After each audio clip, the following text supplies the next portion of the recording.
We're going to go ahead and get started, gentlemen. Call the meeting to order. This is a special call meeting for purposes of reviewing the budget. The chair will entertain a motion to approve the agenda. So moved. So moved by Mr. Creel. Do I have a second? Seconded by Mr. Tisdale. Any discussion? All in favor? Those opposed? Motion carries. Is there a mayor's report? Is there any council reports? Anybody have anything? Okay. The only thing I want to just kind of add, this is just kind of executive privilege. Today's order will be engineering first, followed by Parks and Recreation, followed by the admin, and then we'll conclude with the executive. That'll be the order that will go in today. We'll go into the citizens' comments. Anyone in the audience would like to speak on anything? All right. No one is volunteered to do that, so citizen comments is now closed. If the clerk could read the policy agenda subject matter. Subject matter is to discuss the fiscal year 25-26 municipal budget. All right, we'll open it with our new CAO. Or Christy, you're going to lead it? I'm not sure, however, if you want me to. Go ahead and kick it off, Christy. Go ahead. We done wore this one out earlier. So, yeah, we appreciate it. Gentlemen, thank y'all very much for your time. And as we go through this, what we've taken a hard look at is what do we need to keep as baseline as we possibly can from here. I know last year we did the 5% across the board raises, and we still, from the mayor's side, we're going to take a look at those, and we'll get those with you. But currently right now, we're going to roll through these, and if you have questions, please let us know. Rick, I have a question regarding, you've requested some requests about capital items in our wards. So how would that affect the engineering budget? Would that be separate from the engineering budget or any part of the engineering? From there, and I'm still waiting on the majority of those too. All right, thank you. All right.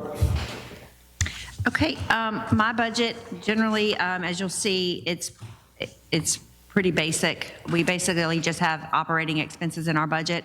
Most of what we spend, actually probably all of what we spend, except for a small amount, comes out of the capital projects budget. So I'll go through mine. I keep mine's pretty steady from year to year, just because I don't, we don't have changes in personnel or things like that. The increases and decreases that you do see in my budget are things where, like last year, we had to move money around. Might have run out of money in office supplies, and we needed to move money from computer paper and to pay for things. That's mainly what those adjustments are. We just try to look at what our expenses were and put the money kind of back, or kind of where we feel like we may need it the next year. The biggest changes you'll see this under services in 1712, other professional services. We moved that money to cover for some of the mayor's, the work to be done in the Sanger that the mayor wanted. So we just put that money back. That money is what we use for basically surveys. If I need to get a purchase order to do a water analysis for a subdivision or big development, is what we use other professional services for. So I'm just kind of replacing. This year we kind of gave that up so we could try to focus on getting some Sanger stuff done. But so we're putting that back. The rest of mine is really straightforward. We've got a couple positions that we are going to, we eliminated one position. We've got another position that we're going to give up. We have an employee retiring. We're going to transfer that to IT. Yeah, it's still in my budget right now, and so you'll see that on there. It's still in my budget, but the plan is that that's going to go to a database manager position for IT.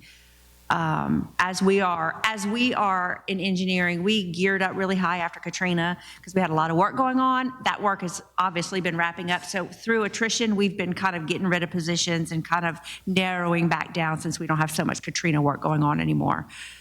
But $60,000 transportation increase? Yes, so that's for a truck. Okay. That's for one truck. We're not going to, I looked at some prices on the state bid. I meant to go back and recheck it because Diana and them had the same question, and actually I forgot. But it's for a standard like Ford F-150. We do need a four-wheel drive because they have to go onto these subdivision developments, and we get stuck sometimes. But it's not anything fancy. It's just whatever's going to be on the state bid for a truck, basically. And that's our oldest vehicle. So that brings us, we'll be pretty good on vehicles after that. I think the next oldest ones are probably the ones that the Pathfinders, I don't remember what years were, I meant to look, but there's no issues with those. So this ought to get us through for capital for a few years. All right, I'll start with Mr. Gray. Any comments, any questions for the director?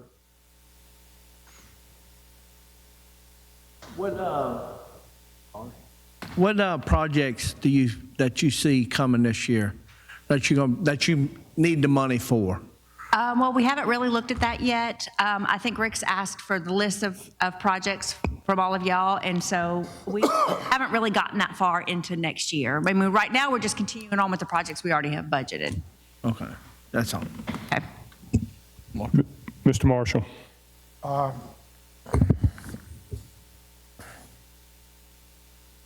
For CDBG falls under you? Yes. Yeah. Gotcha. Can you explain to me why community development block grant goes up under the, normally I see that up under which department would it normally be up under? Right. Which department? So which department? Would that normally, in any other city government, which department would that normally be up under? I couldn't tell you. I don't know. Where did But it used to be at? I do know why Susan's kind of her own little entity. It used to be under community development. Susan is kind of her own little entity.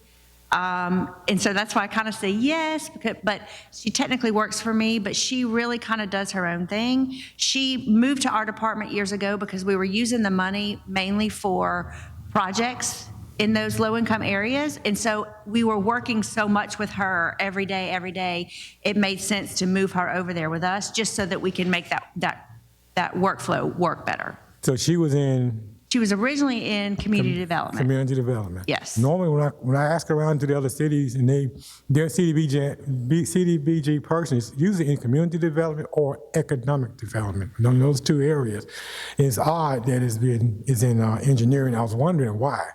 Really, Yeah. it's really because she's doing a lot of capital projects, and we were just working with her back and forth so much. So you're saying that she does a lot of projects that's more involved in engineering rather than. I mean, most of her projects, CDBG projects, not all of them, are infrastructure type projects. So so she's over there with you in the engineering because most of her projects are infrastructure type versus community development type. So that's why she's moved from one department to your department. So, because right there with your engineers. Right. Okay. Also, doing the CDBG, you're going to have a situation where there's going to be some environmentals got to be done. Who does that? We consult that out. She procures for environmental services through her contracts. Okay. On a typical project, environmentals, before say HUD decided that they need environmentals on a project, what's the time frame for that? It really just depends on the type of project and where the project is.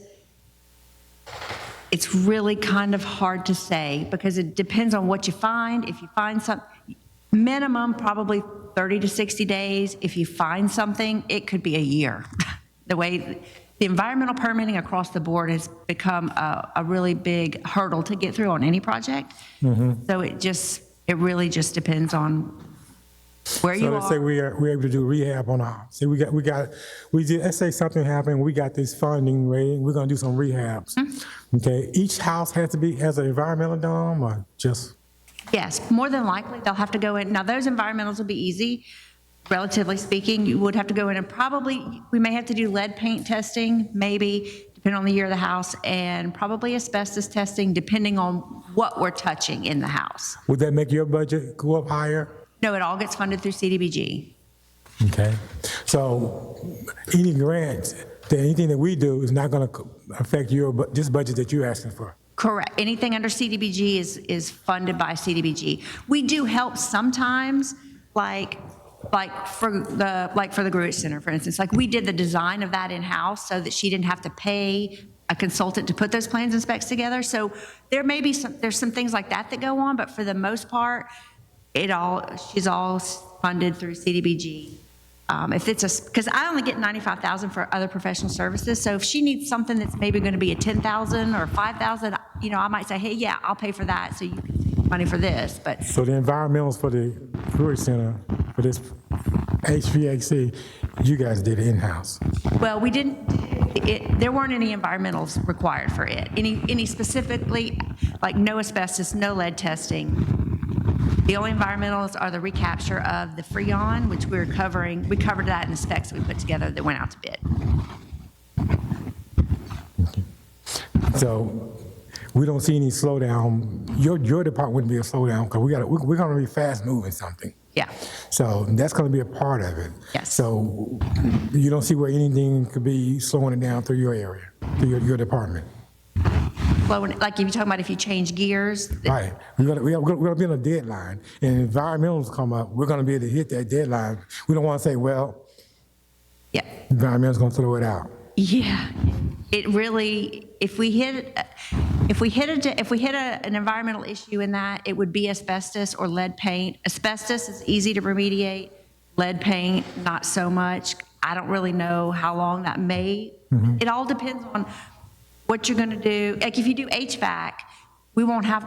I can't imagine. I can't promise, but I can't imagine they're going to make us look at asbestos and lead paint if we're just going to touch the air conditioner. Now, if we're going to touch the air conditioner, we got to take a wall out to get to it. We might have to see if there's lead paint on that wall. So you just kind of don't know till you get in it. Okay. All right. So basically, your budget is set. Any expenses that CDBG don't cover, probably it's going to be minor. Right. Correct. If it's minor, you guys can do it in-house and keep on moving. Yes. Okay. And we don't have to come back and say, hey, I need another $20,000, $50,000. You're good. You should be good.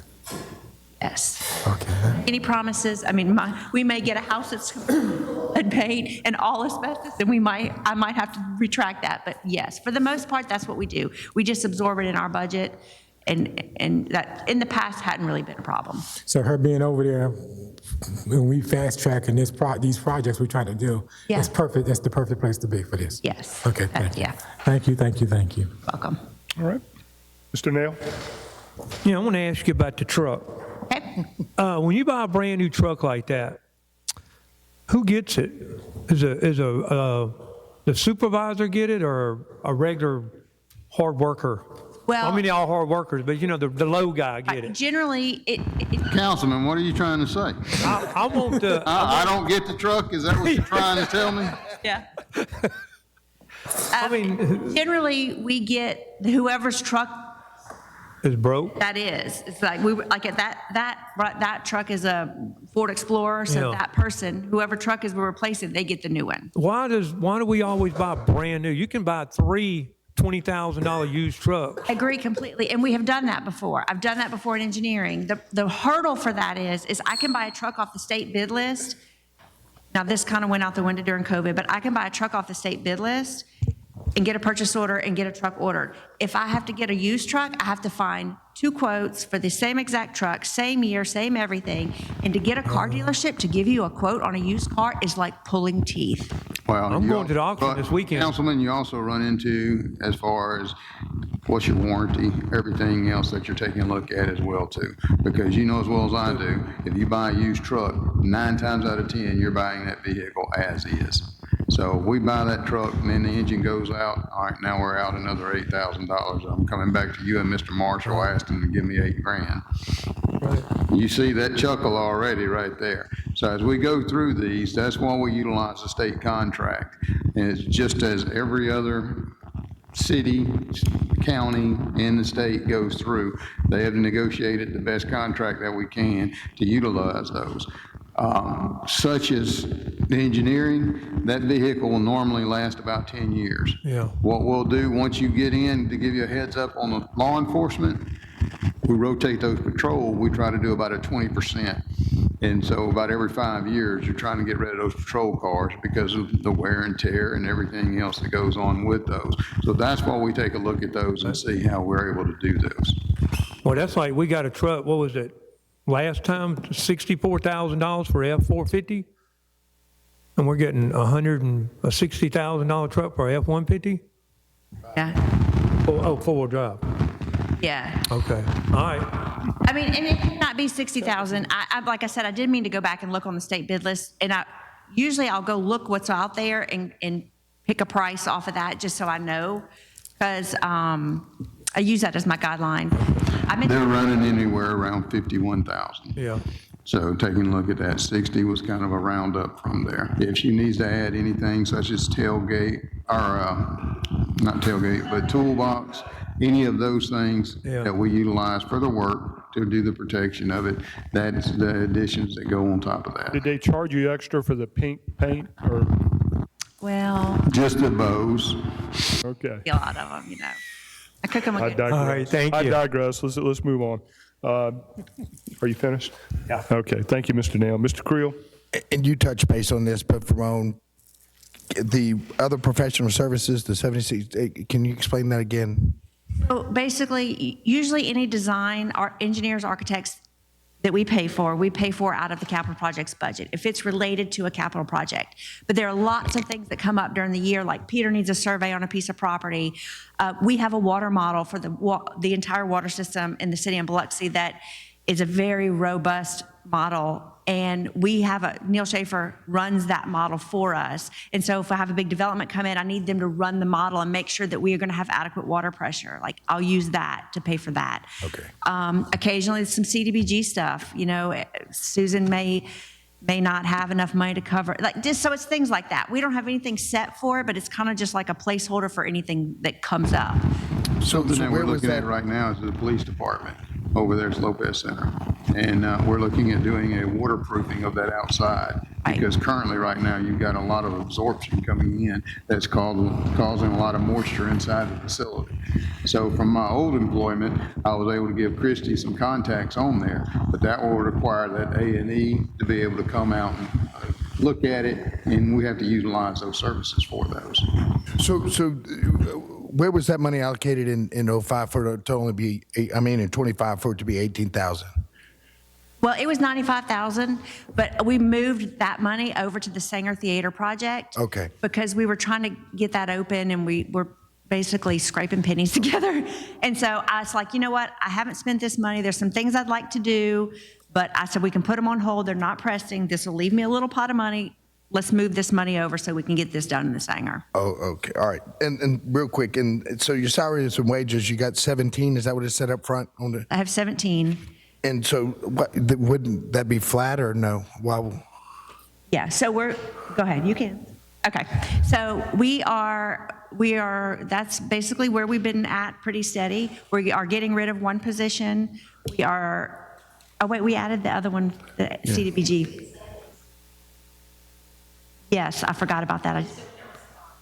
Yes, Oh, so yeah, go ahead. We're accounting for Susan's retirement at the end of the year, and then the replacement also to come at the beginning of the fiscal year so that they can train together. So it's really, so it's not a $53,000 decrease, it's just, no, there is a salary cut of 60,000. oh, there is? Yes, but the body count didn't change because it's picking up Susan and the new person. Even though Susan will only be here, her salary's for 4 months. Okay. Right. That's all, thank you. Diana. Mr. Tisdale? Sure, thank you. So, Christy, you have 17 folks in your department this year, and next year you're going to have 17 bodies, Until positions. December. Until December? No, actually, well, Yeah, you lose Susan, but you One in pick up a December. new Susan. one in probably April or May that's going to transfer over to IT when that person retires. Did I say that right? Okay. Okay. Makes sense? So anyway, yeah, but I just wanted to establish how many positions you have today right now. That's 17. I'm going to have 17 at the beginning of the year. That's a good deal. Yeah. Yeah. Through the year. And you're fully staffed? Yeah. Right, okay. When you started this fiscal year or last October, did you have 17 positions? Do you recall? Okay, all right. That's right. Yeah, I had two vacant positions that weren't filled. Okay, so they disappeared? Those are the two we're converting over, one to pay for Susan's replacement. So, and then Okay, one now, to pay for. Let me back up. You're still, the dust settled. Right now you have 17? Yes, A year from now, how many will you have? 15. 15, okay. One's going to IT, One's going to IT, and then Susan's position will disappear. hire, so it'll go away Okay. this time next year. So did we get a replacement for already in line, or what? I don't know. We haven't talked about that yet. So that's, Were you just here for the last meeting? Yeah, Didn't you hear us talk about her working, getting this done? yeah. And you know she wasn't going to be here. Well, she's going to be here through the end of the year. I mean, yeah, we're gearing up to get a replacement. October 1 will be in the budget so that we can replace, so she'll have somebody to work with so she can bring them up. So you do plan to get a replacement in time enough for her to have training and get positioned? Yeah. Right here. Yes, sir. That'll work. All Trying right, to get and that 33 years of experience out of her in about 3 months. Yeah. But at least having some type of crosswalk there that'll work between those two. So whoever the new hire is with Susan, they get about 3-4 months that they're able to work together, and then Susan's able to retire, and hopefully we don't lose as much as if Susan left and then we hired at that point in time. Barring any special See that? reason why she needed to hurry up and retire. Because it took her like 30 years to decide to do this. Barring that, if a new person came in and needed her to stay a little bit longer, Give me that. would there be funds available to keep her on board without going in the hole? Give me the projected. We would have to move money into personnel to make that happen. Okay. There's another person that works over there as a, what is she, a consultant?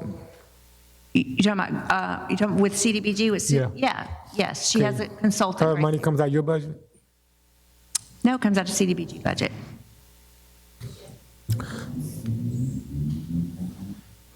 I think she's talking about Grace. Yeah. Okay. You're not talking about Susan becoming a consultant, right?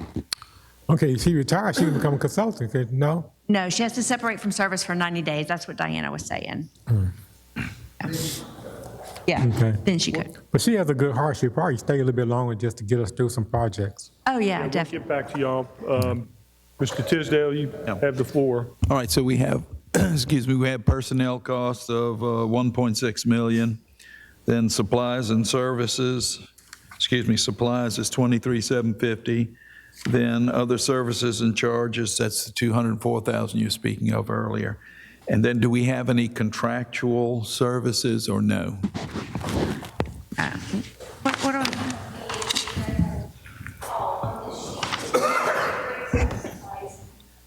that's the front page.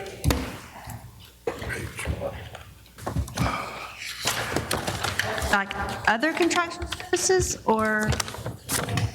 Okay, no, I hadn't seen this picture. I haven't seen this page. You can come back to me, Kenny. Okay. Over this page. Mr. Shoemaker, you want to? No, sir, I don't think I have anything. All right, we'll go back. Mr. Gray? Yeah, with Susan retiring, have you already started trying to fill her seat? Not yet. I mean, it's not going to be an easy seat to fill. No, it's not, because that's a difficult program. But no, we haven't even started yet. Right, so, I mean, do y'all know when y'all may try? Probably as soon as the budget gets in place. Yeah, like I said, 33 years, you're not going to be able to just hire somebody and throw them in that seat. Right. That's all I have. It's a unique program in itself, so it's going to be difficult shoes to fill, and it's going to be hard to find somebody with that experience. Mr. Marshall, did you have anything? I'm on the same line as basically, I think where he's leading to is that it's going to affect he and I more than anybody else over here. So we want to make sure that, it just gets continual. We got someone in there. So you're saying by the end of the budget, you can start advertising. Yeah. So we have her pay rate. So are you going to try to increase it in order to entice other people, make it more?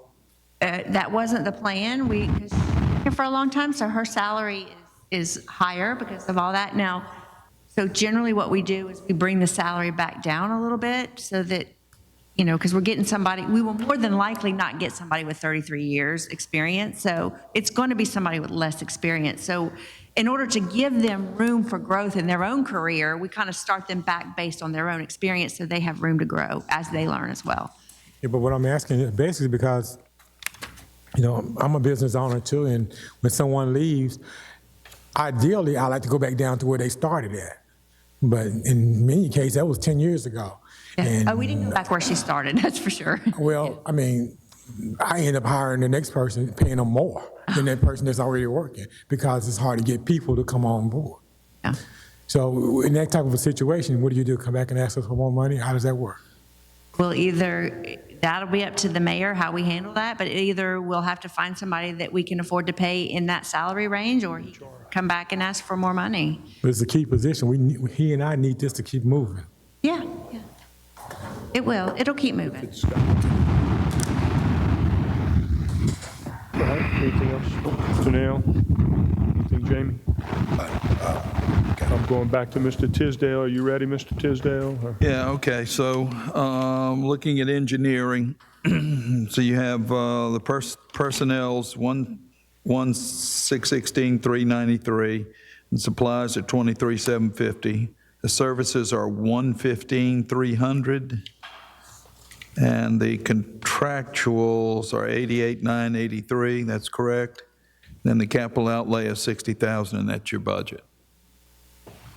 Okay, and you have 17 folks right now at this point in time, but that's going to change during this next fiscal year. Correct. And maybe when the dust settles, it'll be 15. Correct. You can explain it to me at that time. I'm getting a headache. Okay. Thank you, Chris. Having a hard time keeping it straight too, and it's my department. We've been trying to wiggle things around, so it does get confusing.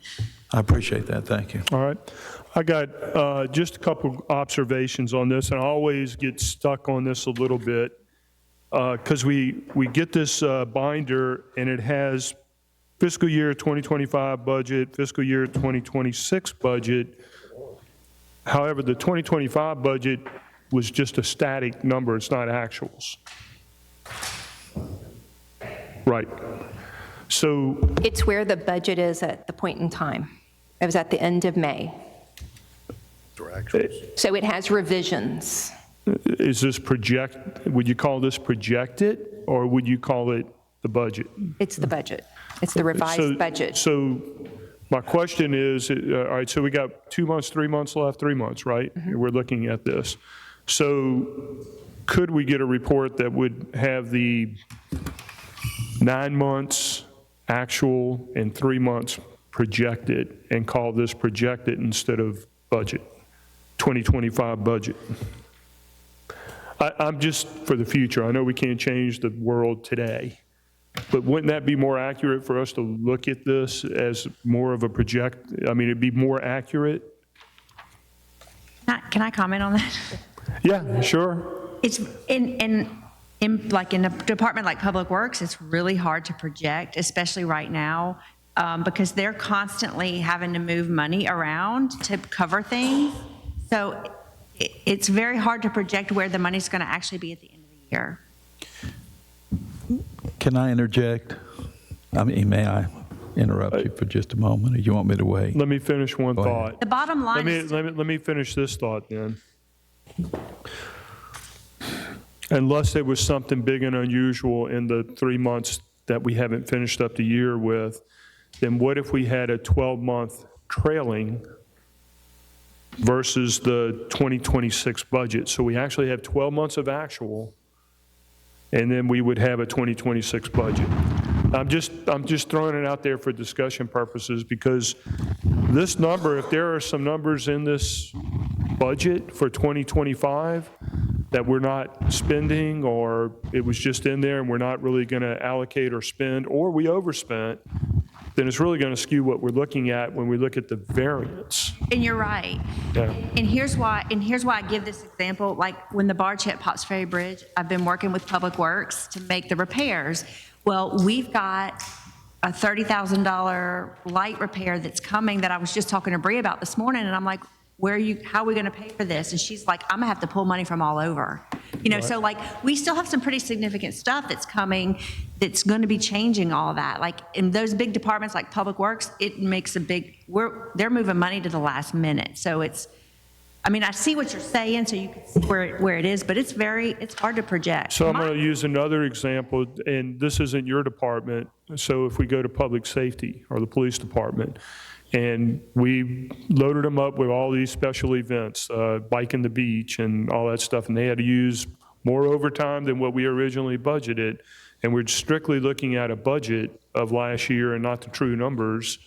Then it could make us, as we're looking at this, we're not really looking at something that's accurate, Right. And we have to depend on us doing a little bit more homework as we go forward. I may sound like I'm splitting hairs, but I'm just trying in my business world, and I'm sure some of you that run businesses, you're trying to compare actuals as you set your budget and allocate expenses going forward. And I just struggle with that a little bit because I know this number isn't. It's not because I think some of y'all look at it and say, well, that was what we spent last year and this is the variance. Well, that's not exactly true. I know we can't do nothing about it today. I just would like at some point in these fiscal years, if we can get more in tune to that, it would be helpful how my mind works with it. Okay. Kenny, Yes. the revised column starts with the budget that we had last year. Okay. For there to be any changes to the budget, except for items that can be transferred without council approval, any changes come before you guys to modify it.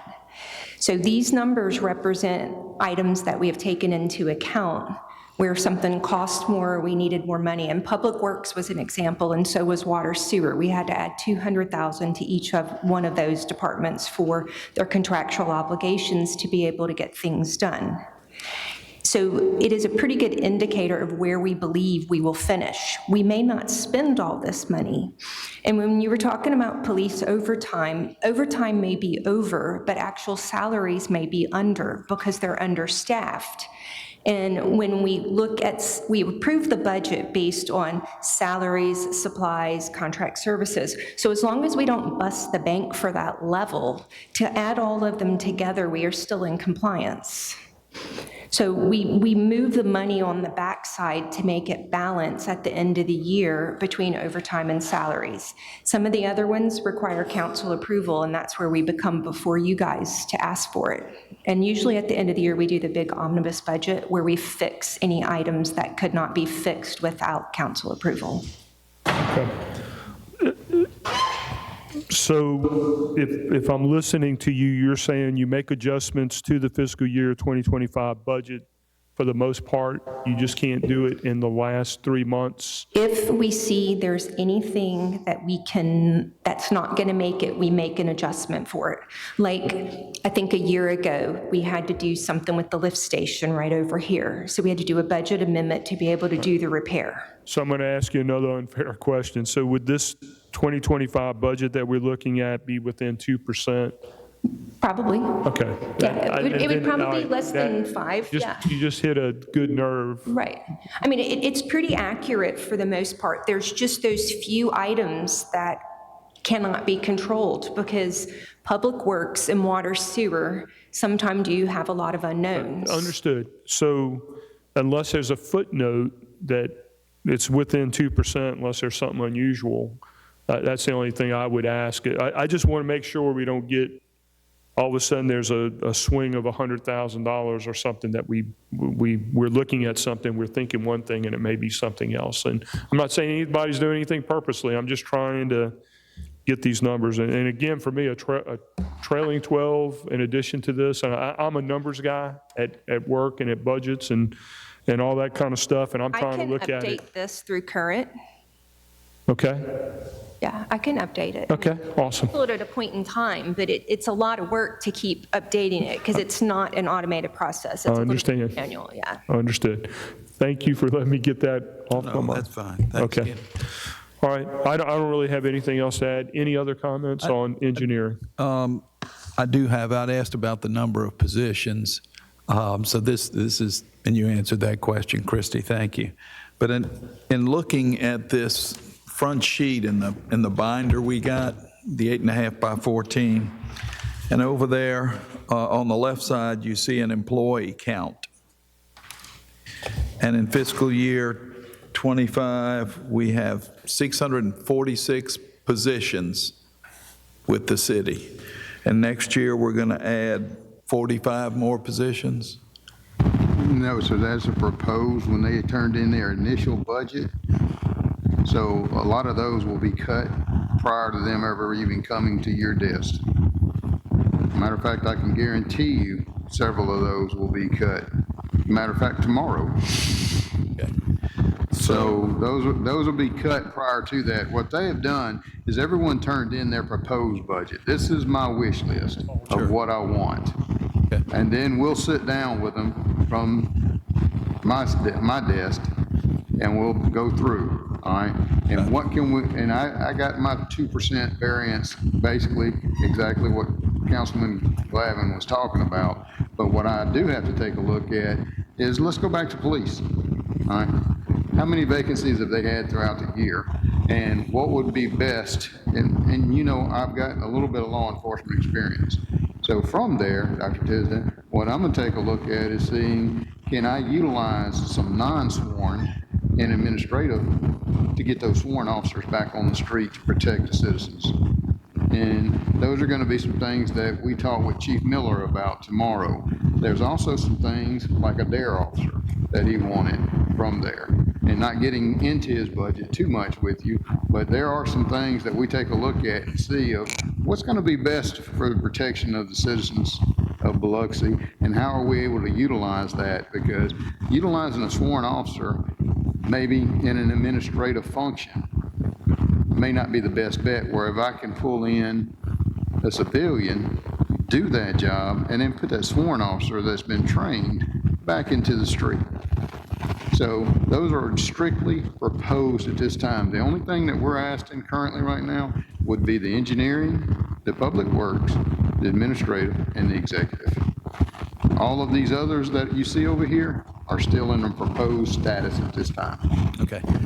And thank you for that explanation. I just want to point out, you know, I do a little position vacancy report every month. Thank you, and I track that.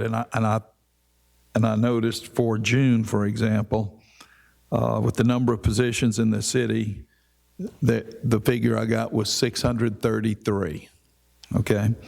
The previous month, I had 634 for the number of positions. The previous month, I had 600, which was April, I had 645 positions.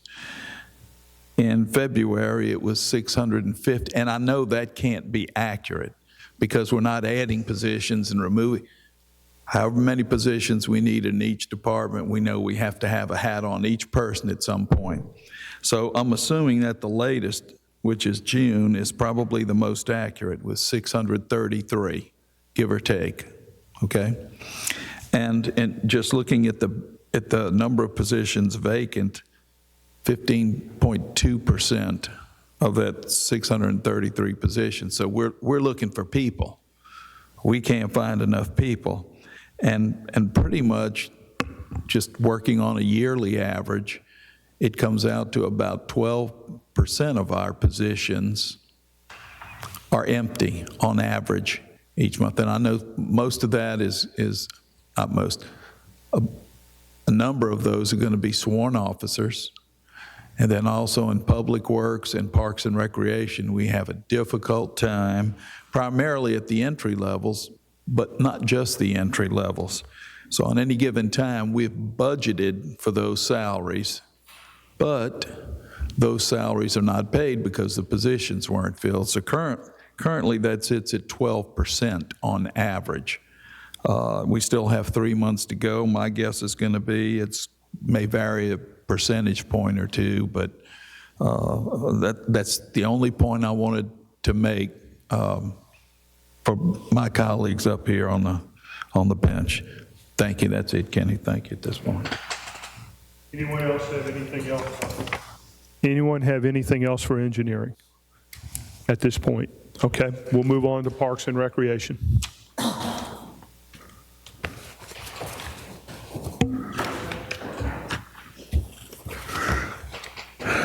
It's supposed to be your seat, huh?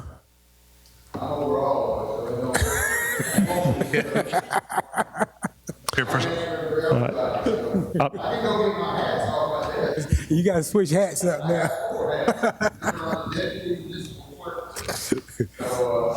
But he's right now, the mayor's getting you another one right now, probably.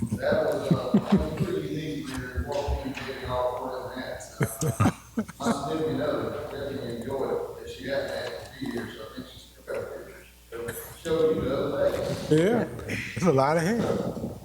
Well, Rick, Jamie, y'all go ahead and make any opening statements, and then we'll start on this end with Shoemaker for any opening questions, once you make your opening remarks or comments. There are going to be some significant changes that are going to be with this department throughout this year. So as we go through this, y'all know the drama in which we came about on this one. So I would ask for a little flexibility on this one as we go through. Now, we're still continuing to work, and with Mr. Nail and several others, of taking things, and we're also taking how can we cooperate with the county as well. And I think two of y'all are very well informed, if not three, of how we're trying to do some of those as well too. But at the end of this, what we want to do is take a look across the spectrum. How can we get these parks back up and operational? Because we've got too many parks that children are not playing in. And we could go out and take a look at those. I hate to say it this way, but that litter program was one of the things that got keyed off. Everyone thinks that it's the law enforcement side, but it really isn't. If we can get every one of these parks taken care of, that parents feel safe to be able to bring their kids in, those are things that we're taking a look at. And from a revenue standpoint, we're also taking a look at the A.J. Holloway complex of how do we make that more profitable as we go through. So those are things that we're taking a look at as well too. But it's just going to take time. We have a lot of old vehicles. We have a lot of old roofs. We have a lot of buildings that need to be torn down. So in doing all of that, it's going to take some money, and it's going to have to take, at one point in time, we're just going to have to do it. If not, then we're going to continue to run into that same, and the mayor laughed at me the other day because I said, well, it's like a do loop. It just continues to go. He said, man, I ain't heard that since Fortran. I said, well, I'm just telling you, it's a continuous cycle that never changes unless you make that change. And so that's why as we go through here, I am very open to hearing what any of your comments are as we go through these, and any suggestions we're very open to. But currently right now that the Parks and Rec director is out for advertisement. So we're going to take a look and see what the best person that we can. Fortunately right now, Jamie is the assistant director, and I've asked him to do some heavy lifting. And he's done a great job for me so far. So as we go through this, please, one of us is going to answer your question. I'm not going to be sure which one it is. If Mr. Gray starts beating up on him, I'm probably going to be the one answering the question at that point in time. But those are things that I'm trying to take a look at. But we do have some equipment that can be done, but we're also, how do we tie that back in? Making sure that the parks are safe, the playgrounds are good, but not forgetting this is a tourist destination. And what does that mean? That's the economic impact that brings that revenue in. So Parks and Recs has a huge portion of that point too. So, Jamie, any comments? No, sir. Thank you. Explained it well. Here for any questions you may have. All right, we'll start with Mr. Shoemaker. I agree with you, Rick, that obviously this is all kind of in y'all's lap now, and it's going to take a little bit of time. Just a few things and nothing real major, obviously, because I know we're looking through the numbers and y'all are trying to figure everything out. But I definitely think we could probably use Harrison County. I've spoken with supervisors before, a couple of them, and they're obviously do a lot of things at their parks that their guys do. I mean, you know, simple things that they could go out there and build that are cheap and nice. I mean, nice looking, different, like gazebos, things like that, that, I mean, to me, that's an easy, quick, simple, and cheap. Portalets, I know we have them all over the place, and I know some of that you have to have them, but at some point, and I don't know what the numbers are, but is it cost effective? I mean, now they have buildings that, matter of fact, the county was telling me they don't even build these bathrooms at parks and things a lot anymore. They use these portable, I mean, they're not just portable like what we're using, but I mean legitimate. They bring them in on skids, Or prefab. bolt them down, and they said that's what they're using because of it's the cost efficiency of it. And I don't know, maybe that's not an option. I'm just thinking, and I don't know, when you look at the numbers we're spending at some of the parks just on the portalets, if it makes sense. Again, I know we don't have money to just throw everywhere, but just an idea. I was thinking just for that. Well, I mean, to go into that, Councilman, you know, Director Weaver, you know, and I have talked about looking at the different locations, looking at the different facilities we have, whether they are repairable or whether we do need to tear them down, and whether it is something we need to go back with a prefab building or just a simple block building with a metal roof, open air, something that we can maintain. And, you know, if somebody goes in there and tries to damage it, we can fix it quickly and inexpensively. So that is something that Director Weaver, it's on our radar to look at for the bathrooms and trying to get that problem taken care of. Yes. Good deal. And again, I don't even know legally the legalities of it, but even like the park, Hiller Park, for instance. You know, Hiller Park, of course, I know this is a long time ago. Growing up, I mean, everybody used that park. I mean, baseball, softball, and I know now it's, especially I'm referring to the fields, the two baseball or softball fields, but even having these groups or organizations that would come in there and even volunteer to come in there and do work. And I don't even, again, I don't know if that's something we can even allow, but just seems like even some of the casinos maybe donating money to these, you know, it's kids, it's sports, it's, you know, activity for these kids. So it just seems like there's some other things maybe that we could look at that we may could find some money somewhere. No, that's exactly what we're going to take a look at, Councilman. From there, same thing on these restroom facilities that are functional, but we keep them locked. Right. Now, trying to put maybe those outside gates on instead of utilizing it, and then being able to go in and let someone use that, because it goes back to what we said. If the parks aren't being used by the kids, who are they being used by? Right. And we already know the answer. It's not what we want. And but those are things that we're taking a look at right now. Rode through Hiller Park, matter of fact, with Mr. Nail the other day, and everything you just talked about is what we're looking at. I think we went ahead and rectified over by the boat ramp, and dropping off 2 portalets just for that particular reason during the summer months. May not be as much during that, but we're going to try to balance out all of these as we go through there. Looked at that, rode with Mr. Gray the other day, took a look over at Point Cadet. Significant issues. I think that's $100 and something thousand bid that came in at that playground over there. So those are things that we've got to take a look at as well. And that's going to be the hard decisions that you're going to have to make later on those capital investments as well too. How do we want to do this? But at the end result, once we get it back operational, yes, I totally agree. That's going to be a combination of Parks and Rec along with Public Works of making certain that we're able to do that. But once we do it, let's make sure it's easily fixed and stuff that we can change out instead of having to tear concrete out that me and Mr. Nail saw the other day. 2 big chunks of concrete just to get 1 pipe out. That makes no sense to me either. But those are things that we're going to look at as we come back in and do these designs. Well, how can we make it to where it's functional? For sure. So hopefully that answered your question. It did. Thank both of y'all. And lastly, I'll just say, look, parks in the scheme of things, we've got money we need to spend on a lot of different things, a lot of very important things that are major issues. But at the end of the day, I think when you live somewhere, you expect public service, you expect police, street lights, paved roads. I mean, I just think you need parks are a huge issue for just the services you provide as a city or a county. And so many people utilize them. And as we all know, the ones we have now are in, a lot of them in dire need. So hopefully we can work something out, and I know you guys are working on it. So that's all I have. Thank you. Thank you, Mr. Tisdale.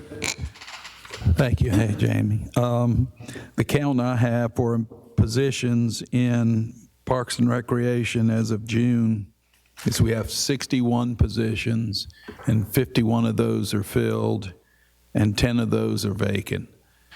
So that's about roughly 20%, which is a little higher than usual, but one of the points I want to make is basically today we've got 51 people maintaining the Parks and Recreation system and facilities in the city of Mississippi.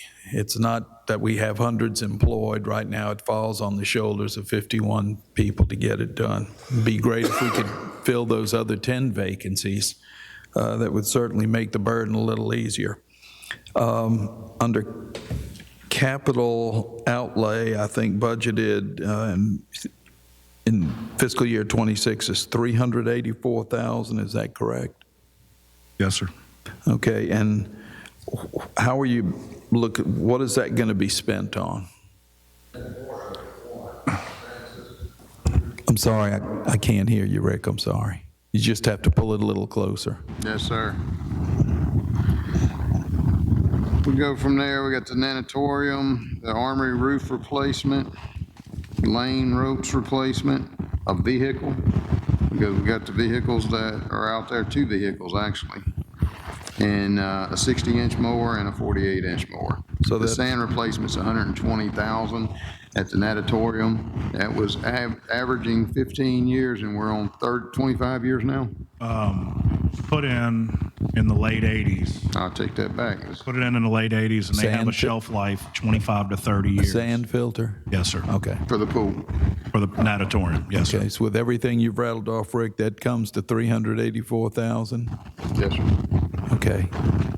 Is that in my binder? It may be, I don't know. Should be. That's not. Okay. Anyway, these kinds of things would be helpful as we proceed because, as you said, we're going to have to make some hard decisions, and some of these things may get clipped and some may remain, right? I understand. So at this point, this is where we are. I'd like to be able to track that. Thank you. Are there any capital projects you're looking to request in fiscal year 26? Or as capital projects as in, I mean, like the armory roof replacement, that is one that would be in there as well. Yeah, I don't know what you use as a threshold for capital projects. I don't know, it hinges on a number of different things, but are there any capital projects planned for Parks and Rec? If the roof works out, what we're looking at is $120,000, so that's going to be currently right now $6,800. Correct?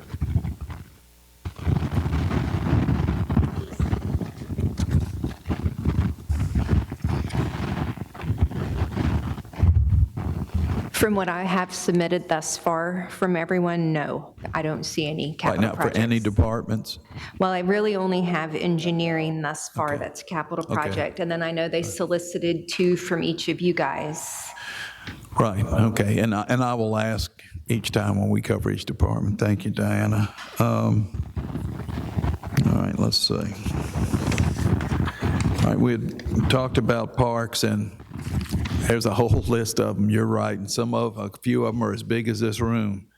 But made a note of Claire Hornsby Lions Club Park, made a note that we're looking for a sign there and some sort of allocation for that. O'Reilly Park is on Division Street. I'd mentioned last week we need to get a sign up for that park. It doesn't have a sign identifying the park. Yes, sir, and we have not added any of that, like on Right, no, I'm, The 10,000 that was requested today, that was not in this budget. right, exactly. The same as the one that you're in reference. Right, I'm just pointing Not these in this things budget. out. I received word that the fitness equipment for Pennzoil Park came in. Thank you very much. I'm thinking Pops Ferry, the recreational area, I think what that refers to is the Margaret Sherry location. There's some classifications that have it all as a whole, but we normally say the Pops Ferry Recreation is everything north Okay. of Pops Ferry, and then the Margaret Sherry Recreation Area is everything by the library and walking trail. Right, okay. Probably the old soccer fields, right? Right, Bob's that's what Ferry. I'm thinking. So are there any plans to improve that site? I know we had lights up and the lights were taken down. They've never been put back up. And then we got the dog park. And we have been, our Parks Division has been constantly maintaining that area. Just recently, Right. this week, we went out and irrigated. Right, but are we looking to add lights next year? Is that an ask at this point, or? At one point, that was in conversation of adding lights to the international field, to the existing poles that are Right. already there. Okay. Just due to it being a little more of a controlled area. But as of right now, that has kind of been just Okay, so, on the back burner for now. okay, so these are the kind of things I'm thinking of for facilities improvements and those kind of things. And I'm all about that. I know you're not Trying to there do yet. is- My guidance to them was to keep the budget as close to flat as we possibly could. Right. But these will be some things that we can come in later on, and as the mayor talked earlier, if we want to go out and possibly even borrow money. I'm not speaking for him, but I know that's something I I need to understand. discuss with y'all. Those will be things that we can do and over a long term pay that money back. Okay, But that would be, again, another discussion that we can take a look at and see. But I would love to any of those that we can. And on September 2nd, we have a public hearing for the budget. It'd be great to know exactly what sort of capital outlays we'd have for each of these facilities, preferably the week before, but at least so the public knows where we're headed and we know where we're headed. Also, I'm thinking Point Cadet Plaza, I know that they have a pavilion out there. They also have a splash pad, and I think things are in the works there for improvement on the splash pad. That was the one that came in at a little over $100,000. As best I recall. So we're looking at that, trying to get something going there. On the town green, again, I'd mentioned that last week, we need a sign on the town green that identifies it as such. The Snyder Center, have the bleacher anchors or frames on the second floor, have they been removed yet, or? Not. Okay, and you don't have the staff to do that, do you? You know, I went up there today and looked at it and kind of did a little bit more research on it. It's a possible thing we could do on a rainy day, but I think Okay, once you start it, we really need to finish it. So right. I think it's best that we look outside for someone to come in there and That's fine. take I it mean, all. but it's still there, and it'd be great to get rid of it. I think it's just Absolutely. a nuisance. Gruich Community Center, do we have anything? Air conditioner. I'm gonna hit you with the microphone. No, I understand. $100,000 That aside, are we looking at any other improvements? Is there anything that needs to be repaired there? Is there anything that needs to be replaced? And I would ask the same things about the Snyder Center and what do we have, the Wool Market City Center? I mean, you would have an idea, I wouldn't, but those are the kind of, Cosmetics. I would say, you know, we really need to look at getting the buildings possibly pressure washed, maybe touched up some paint. And that's at a lot of our facilities that we're starting to investigate. You know, can we do that in-house? Get these buildings cleaned up, kind of like the parks, you know? We just need to make them aesthetically pleasing and visibly attractive to people that are using them and renting them on a daily basis. So that's something that we are definitely looking into. but those are still the kind of things you're talking about and everything. Sure. Okay, again, it'd be great if we had these the week before September 2nd for each department so we know what's planned for and how those, where the money's going.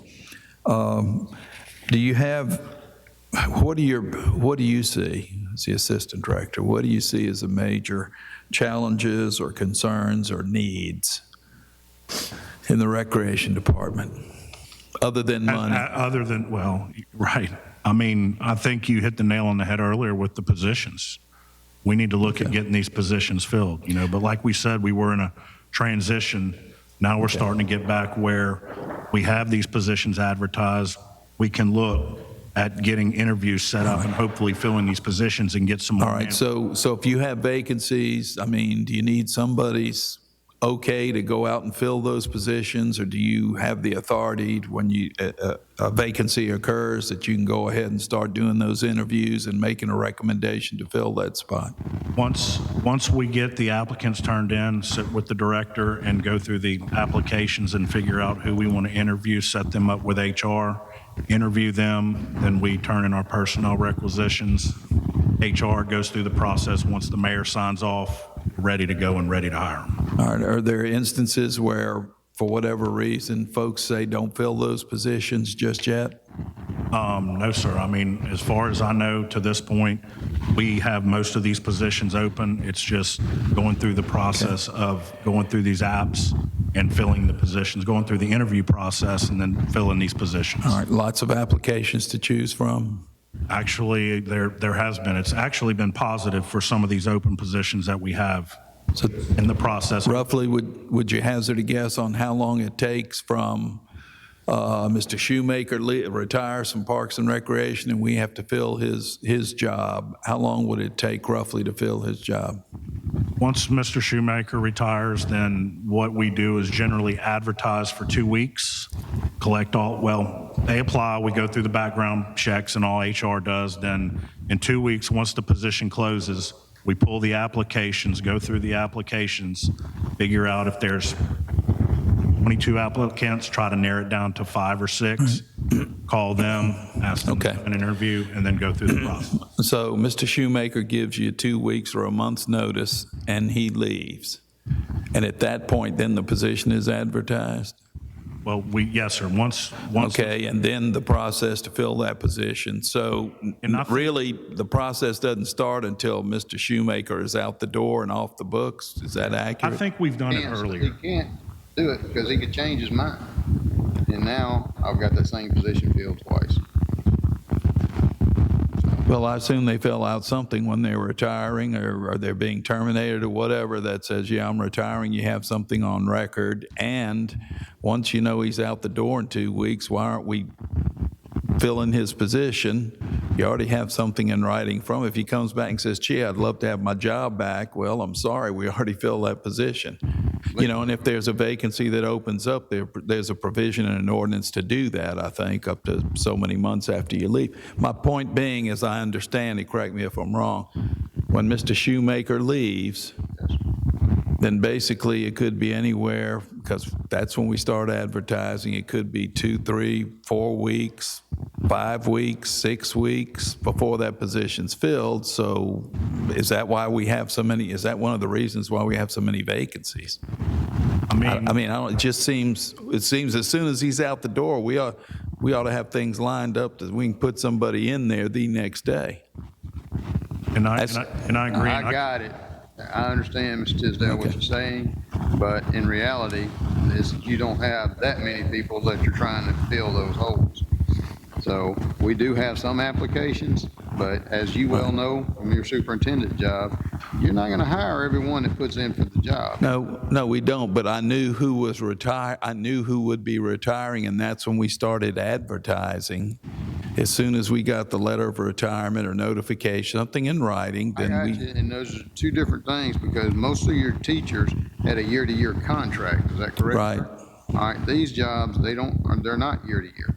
Sure. So if an individual waits until that last day, to my knowledge, they can still pull back that retirement. They don't have to retire.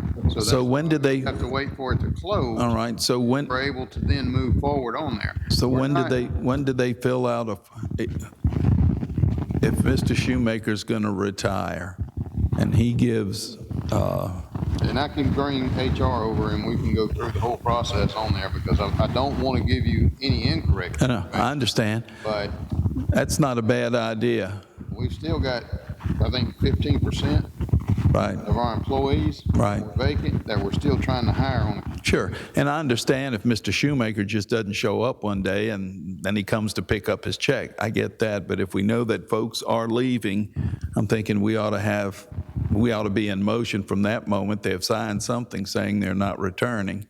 We're doing that, and we're also tied back in with the Mississippi Employment Services. Matter of fact, we're tied back into the Veterans Employment Workforce Center, and we're looking at multiple different venues of how do we get people in, and tying back into the military through the TAP classes of how do we get in front of these individuals 6 months out before they are released off of active duty. Right. So a lot of different things that we're trying to do to get to that point. I don't have the correct answer for you right now. Sure. But I'm telling you, we are doing as much proactive as we possibly can. Okay, at some point, it might be good to have HR over here. If questions come up, thank you. Contractual services, we're looking at roughly 459,000. Whatever that figure is, excuse me. I think that's ours. No, I think that's 680,000. No, sir, that shouldn't be us. 175. Our contractual, other contractual is 175,000 for 2026.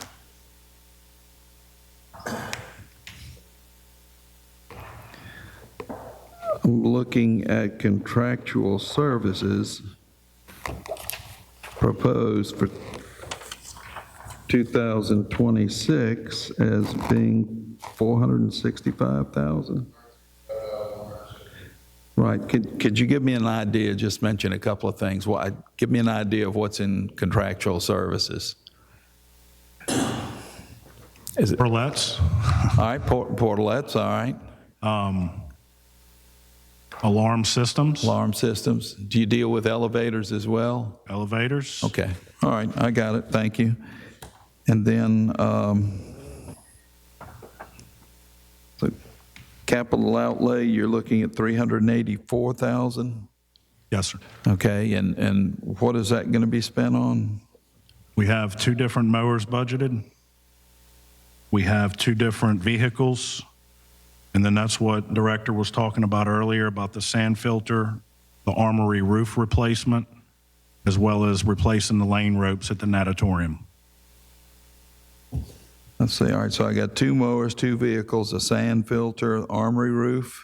Yes, sir. And then approximately 19 different lane ropes, competitive. Lane ropes, okay. Do you anticipate, or are you considering any increase in fees for participation in sports? That's something that year? we're investigating. You're looking at? To try to provide administration, council with some hard data to see if it is feasible and needed across the board. Right. Are officials for games, officials hard to find? Is that, or not really? They're not, but Okay. just like everything else, their cost is going up, and that is what we're spending the majority of our money on Okay. as far as registration fees for these sports is paying for the officials for these different games. All right, thank you, Jamie, appreciate it. Done. Is that it? That's it. All right. Mr. Creel?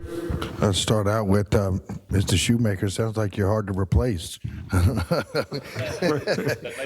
You lost a job, came back, and then didn't show up. So, We were glad to see him go.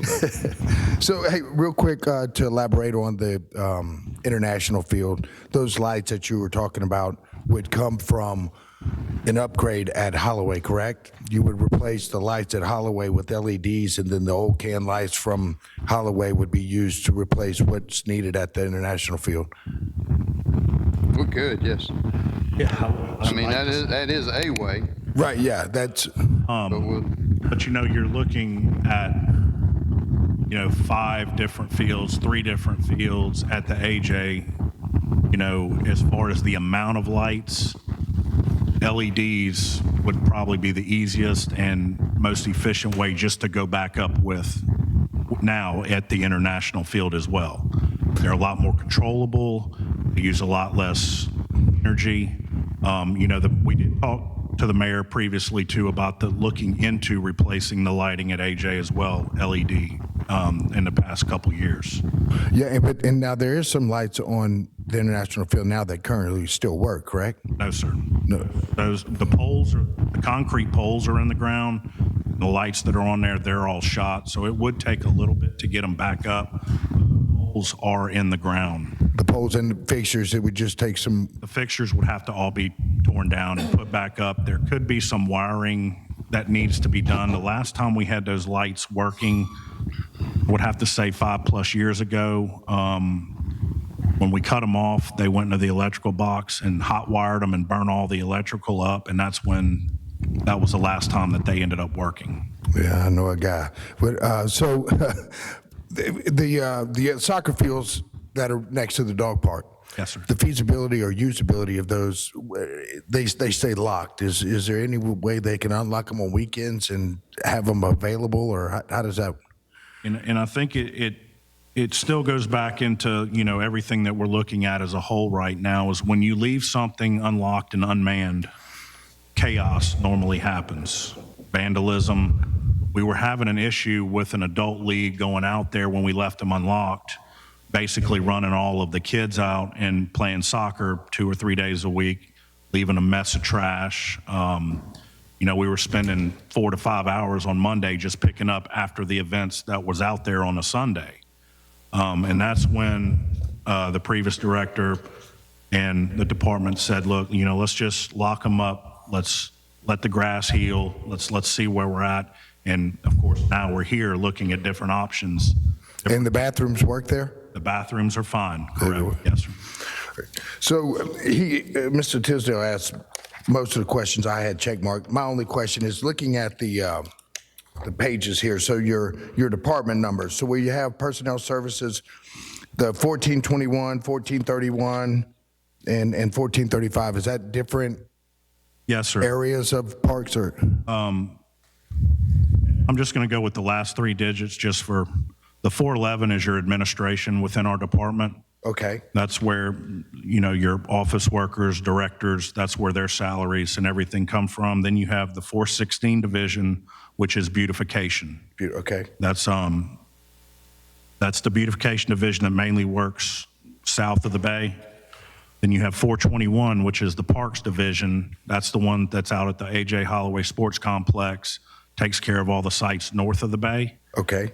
Then you have 431, which is recreation management. That deals with all of your community centers, Snyder Center, recreation programming, different things like that. I think that's also where the tennis is put in that line. And then lastly, you have 435, which is all of your aquatics division, the different pools that we have within the department. Would the splash pads fall underneath that, or would that go to parks? This is just personnel. Oh, just personnel. Well, That's right. Yeah. Right. Okay. Everything else, as far as all of our lines, all come out of 411. Okay. As far as expenditures for services, supplies, et cetera. And one last question. You had mentioned that you guys are doing some research on increasing fees for said sports. Would you be doing the same research on increasing the fees possibly on the summer camps throughout the summer? Does that fall underneath you? It does. The summer playground program does. I would say yes. Investigating it after this summer. There's another week left to get with our camp coordinator, give us some hard data and see where we're at. A little bit easier to do for the sports, but I think that's something that we could do with the summer playground as well. I'm assuming with the data comes the number of participants and things of that nature. It'd be interesting to know just to see how many people actually use it.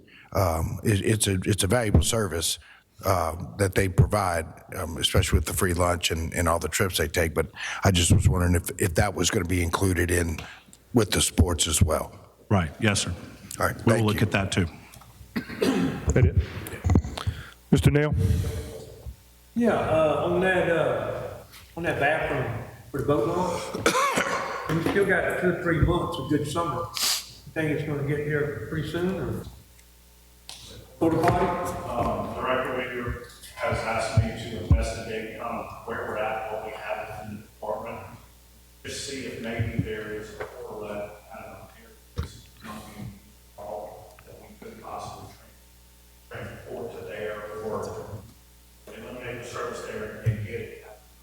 I would say, probably maybe another week. Okay. And I think y'all already know everything else gonna go down. That's it. All right. Mr. Marshall?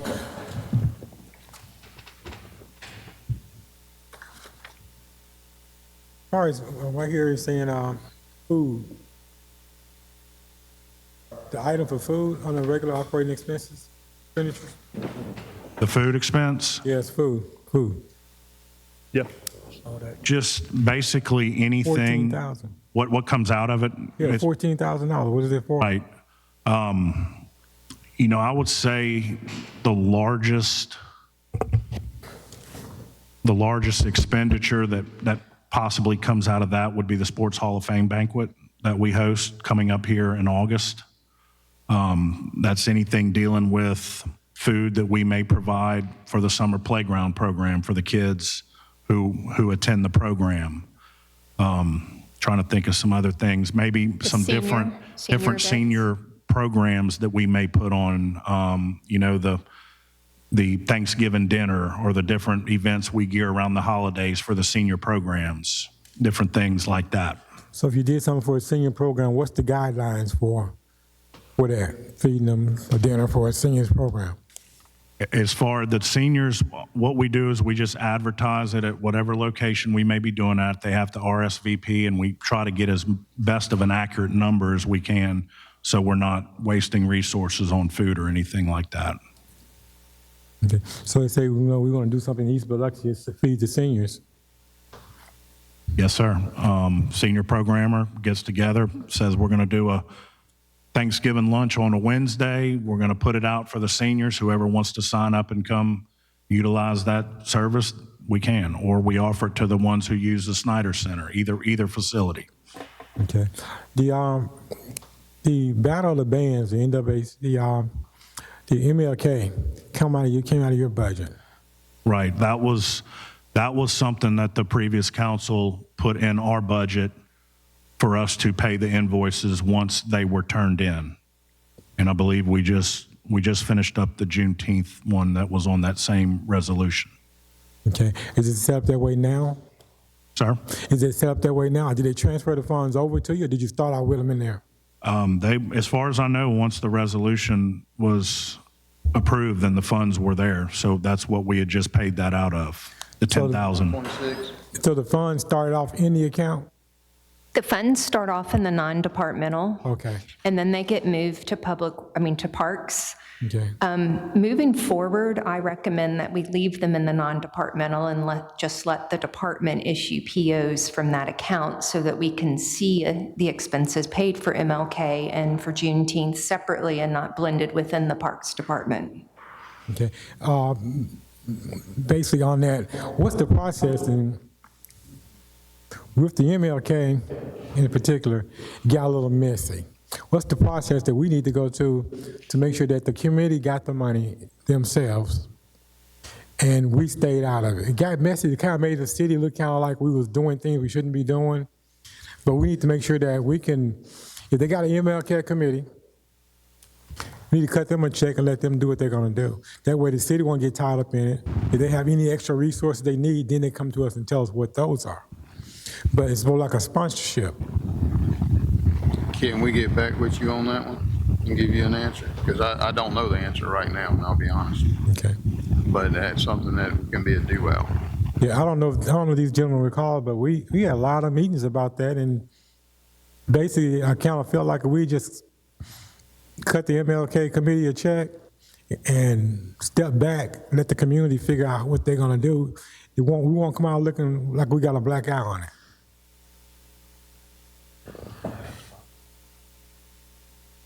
We give them,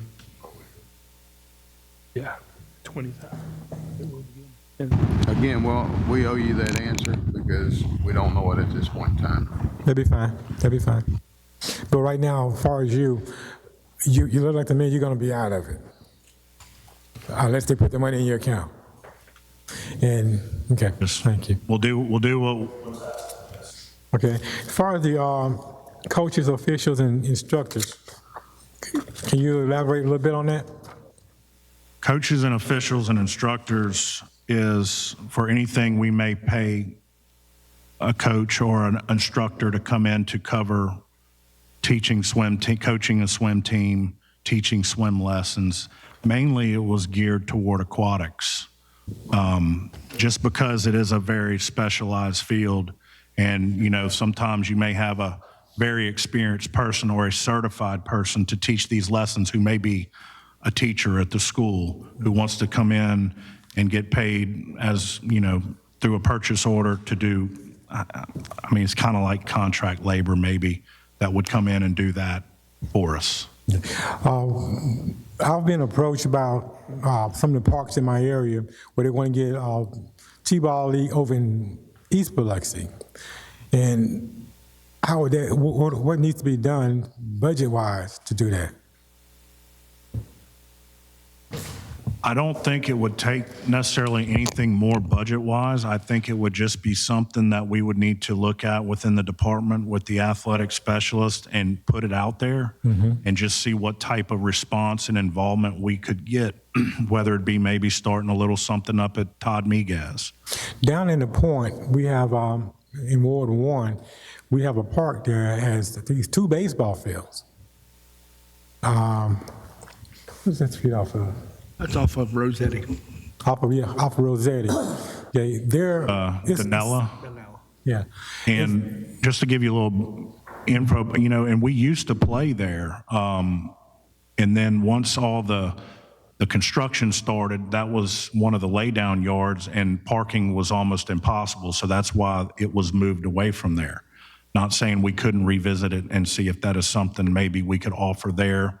Miguez as well could possibly do a little scrimmage maybe toward each of them, but I think it's something we could look into and see if that's feasible to be offered. So you think you got enough in the budget for something like that? Yes, sir. Like I said, I mean, it may take a little bit to get those fields back up. I haven't been to Danella in a while. Miguez fields are in relatively good shape and they're upkept. And as far as, like I said, I would have to look at Danella Park to see if that's something we could get back to where we need to. So to answer your question, I don't know how much money it would take, but once I go and look at it, I think I might have a better idea. So if Ward 1 councilman is interested in getting that done, the process is, right now, if you think it's going to take money, we need to get that in the budget for it. Yes, sir. Okay. What if for equipment? What they want to do is softball. Do you guys do anything as far as sponsoring with the equipment?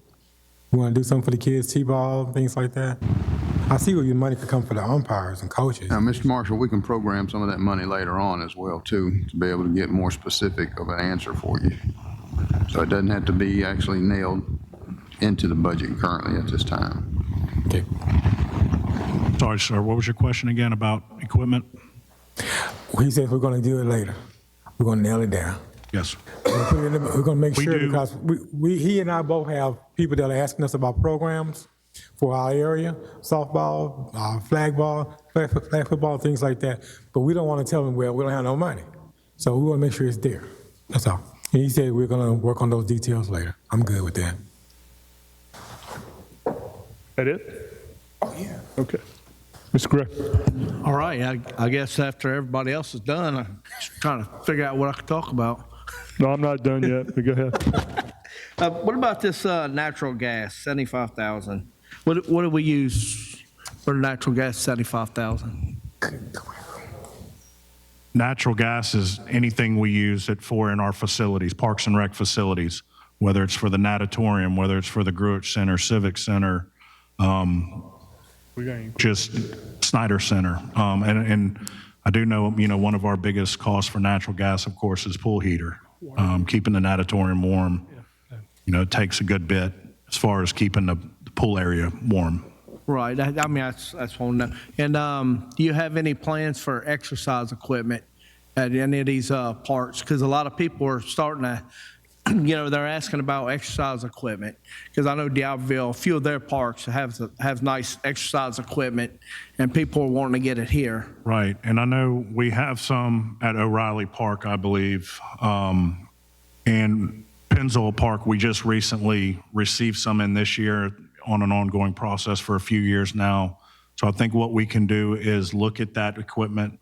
So let's see how it's perceived from the public, see if it's really good, and then maybe that's something we can piggyback off of as design and implement that at other different locations. Okay, because I know a lot of people have been asking about down there Porter Street Park, because they want to, right there at the end of Porter and the 90, that little park right there with the pavilion.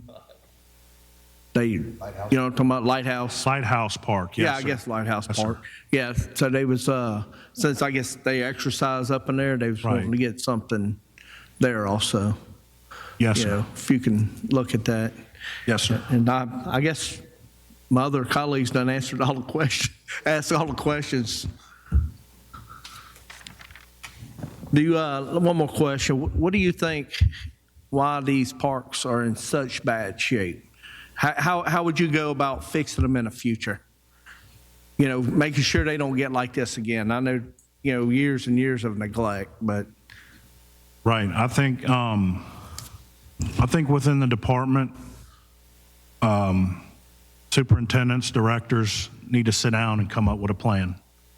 I think, we may need to look for some outside help initially to get them where they need to be. And then hopefully it may be something that we can stay on top of. But I think, sitting down and coming up with a plan and seeing if it's something that we can tackle within our department. Of course, like, Dr. Tisdale was saying, we need to get these positions filled. Then we can, allocate the resources we need to these different grounds. But we do have a lot of things going on within our department. It's not just cutting grass, and I'm not sitting up here trying to make excuses, but we are the ones who set up all the tents, tables, chairs for these functions. We're the ones who do go in and set up these community centers. So there is a lot on our plate, but I think, we need to really sit down and evaluate some things, maybe a little bit of reorganization within the department to make sure we're providing the resources we need to these areas, because that is one of the big things that I would like to see as well. And I know the mayor and Director Weaver, we need to be aesthetically pleasing for the tourists that come into the city. We need to be, we need to be the leader in that. We need to be, Biloxi's clean. Biloxi's got great parks. They're always well manicured. So I'm a firm believer in that personally, and I want to see that happen. Okay, that's it. That's it? Yep. Thank you. Yes, sir. Thank you, Mr. Gray. I got a few things. So I'm going to focus, of course, on A.J. Holloway Sportsplex. We put an incredible amount of money in investing in the upgrades of A.J. Holloway Sportsplex. It's a hub for not just baseball. It has tennis, it has soccer, it has football, baseball, softball, league ball, travel ball. Adult leagues are starting to play there, sports camps, and it also partners with Biloxi High School with some of the facilities, tennis and the international field in the back. And I don't see a dime more spent. We just spent the $6 million or nearly $6 million, and there's not a dime increase for A.J. Holloway Sportsplex per se. At these meetings, I've made it a goal of mine with the information that you were getting from coastal Mississippi to convey and communicate the economic impact in the millions of dollars these weekends tournaments are generating, millions of dollars in hotel rooms, gas, retail, food, retail. And it's not just one weekend, it's almost every weekend, and it's expanding not just for youth sports, but if you got your B-mail recently, there's an adult league that this has attracted, and they see the benefit of it. Maintaining just simple amenities such as water fountains, urinals, making sure the bathrooms are sparkling clean, because in the past that hadn't been done. That was inconsistent. The concessions being functional. We talked about temporary fencing, which is a key with some of these tournaments, and you can actually charge for that temporary fencing if you have it. If you don't have it and somebody comes and says, hey, we need temporary fencing, and we say, well, you got to go do that, and it's easier for them to book at Gulfport or some other facility that does have that amenity, we lose out. Scoreboards, I know Coca-Cola has been interested. I've actually got an email from them that they said nobody has contacted us. We're ready to renegotiate that contract. If you would redline your concerns, we're ready to negotiate that. I still think there's an opportunity for signage. You talk about the look and the feel and the image of the spirit of Biloxi. I said this in my inauguration address. Conveying that to the world, not just locally and the citizens that come and play there, but also our visitors that come in out of all parts of the region, and they say, wow, we always went to Daphne, we always went to Mobile, we always went to Lafayette or some of these other places that they can't compete with us. I've been to those fields, and if we do it right, they cannot compete with us. Parking, of course, additional lighting. A.J. Holloway has proven to be a powerful economic driver, no doubt. And that's not to underscore our other parks. Maybe Tisdale is the only one in here that's played at more of the parks than maybe I have growing up. I played at the one at the end of Crawford Street, not just the one, by Rossetti. But the model for those fields, in my opinion, a beautiful model was the Biloxi Bombers on what they did with those fields. And in the past, when these fields were thriving, before there was an A.J. Holloway Sportsplex or the Sportsplex concept burst on the scene, it was that community engagement that was created that you see with the Biloxi Bombers. So these other parks, I think that's the model, is to get the community involved, engage with the city, with the county, and I think we can connect all the dots. But I know you're trying to keep this a flat budget, Rick, but I still think some thought needs to be put in on additional resources for A.J. Holloway Sportsplex, so when Jamie puts out these economic impact studies that Coastal Mississippi does, you'll see an even bigger economic impact if we have those amenities to market and sell. So, Director, I said a lot. I want you to focus on A.J. Holloway Sportsplex for a second. I know y'all spend a lot of time out there, and hey, these tournaments aren't easy to manage and run post-tournament, pre-tournament. But talk about maybe some of your thoughts, because you've been at ground zero with some of these tournaments that have been booking there each and every weekend. It was definitely a learning curve for us the first year, just not knowing what to expect, going from dirt to turf. The turf has been wonderful. To say it doesn't need any maintenance is incorrect. It does need some maintenance. It needs some TLC, but it's not really something that needs the TLC during the tournament per se. Once you're ready to go and those players get on there, you get rain, it's 10, 15 minutes later, as long as it isn't a gully wash or anything like that, you're ready to go again. You're not out there putting Diamond Dry or dirt conditioner on the field, having to rake spots, having to re-chalk lines.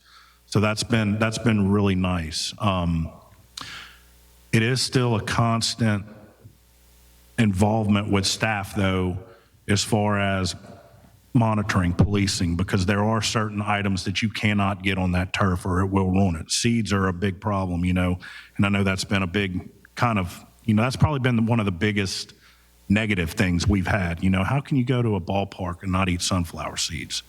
Well, the sunflower seeds get stuck in that turf and you're out there with tweezers basically having to pick it all out. But I think as more and more we've gone along, just getting the word out, being consistent with the rules, regulations that we have, toward the end, it was really easy. The tournament directors were helping us out, enforcing rules. We were enforcing rules. So that was a plus. So I think going into the fall, we can offer an even better product. We've already had numerous organizations reach out to us. We're kind of in a down period right now. One, let's face it, that turf's filled with rubber. It does get hot. I mean, at one point, toward the end of the, one of our last tournaments, we had a thermometer on it, and it was registering 140 degrees. So, it's something that we do have to be mindful in that regard. So summer gives us a chance to do some of the maintenance on the, because it's not all turf, only turf infields. So we do still have to manicure and care for that grass that is from the back of the halo to the fence in the outfield. So this gives us a good time to do that. Adult league has been really good. We got a lot more participation in the first season, and we've had so many more different people reach out about the fall season that we're trying to that we will throw here or register here for in a little bit. Minor cosmetic improvements, new water fountains, different things like that. I can get with the director and see if maybe that, some of those small fixes is stuff that we can do in-house on our budget for this year before we get back kicked off again in the fall. Bathrooms, we did some upgrades to the bathrooms, have been positive, putting a new floor in the Little League bathrooms. They're a lot easier to maintain, keep clean, just with the better floor we have in there. Lights are a big issue. The lights is probably going to be the most costly item, I would say, that we would need to look at in the future. Initially, the cost would be probably pretty high, but over time, you would save money just due to going from those metal halides to the LEDs. So that'd be a cost saver as far as a utility bill each month. But let me switch gears to two things real quick. I know we're going to get out of here, folks. We're not going into executive and administration, just to let all y'all know. But from our youth league, Yes. from the locals, how many kids participate in any given season for football, baseball? As Can you far give as me a the total number? Yeah. I don't have the total number as far as, I couldn't give you an accurate number. I could get that from Ronnie. But I do know numbers were as high as they've ever been or possibly a little bit higher. Some things we're looking at going into football that we don't need to discuss right now with Director Weaver and the mayor, but numbers are there. But at the end of the day, getting these tournaments in here, that's where we're going to generate the revenue, getting these outside people coming in to rent our facility, bringing the outside people in that are staying in the hotels, eating in the restaurants on a regular basis. But to answer your question, numbers are there or up. Well, I know this. I hear from the local restaurants in and around the area. I know there's two more hotels that are coming. There's probably at least 1,000 new residents combined with apartments and new neighborhoods that are on the drawing board to be built, not a pie in the sky thing. And I just don't want to lose sight of this investment that generates money, generates economic impact, generates something that both the local economy and our local kids and our travel teams can experience. And so I think we're a little light, Rick, on this. I don't know where we're going to find it or how we can justify it, but I think if you get with Rick and tell him that, Sure. Here are the additional revenue sources of these tournaments coming in that they may generate for the area. And I hope you share all those reports with Coastal Mississippi for them, because I think that's an invaluable source that we can assess. I don't have any other questions. I'll give one more scrub if anyone has anything else they want to add before we adjourn. No, just for clarification. So our next budget workshop is going to be on the 29th, correct? Have we set that? No, we'll have to set that at this meeting. Okay. You want to make a motion? I can do that. Yeah, I'll Okay. make that motion. All right, we have a motion to set our next budget meeting on the 29th. Do I have a second? Immediately following the council meeting. All right, seconded by Mr. Shoemaker. Mr. Tisdale, any additional discussion? All right, yeah, the only thing is, we didn't cover executive. Wait, and- on the motion, any additional discussion on the motion? On our setting the budget on the 29th? No. All right, Mr. Shoemaker, Is that going anything? to be prior to or afterwards? After. Afterwards, okay. All right, Anyone else have any discussions on that? All in favor? Those opposed? Motion carries. For the topics for that meeting, we didn't get to the executive department today, and I didn't see administration on here anywhere, but I'm assuming that we will do that at our next meeting, because, It's in there. is it in there? Okay, I see it, I'm sorry. So then, on the 29th, we'll do the executive, administration departments, and then we also have police, fire, and legal or court that day. I have Public Works on the 12th of August. But anyway, I think I'm following the schedule y'all put out, right? Okay. So police, fire, legal, court, but we'll start off with executive and administrative.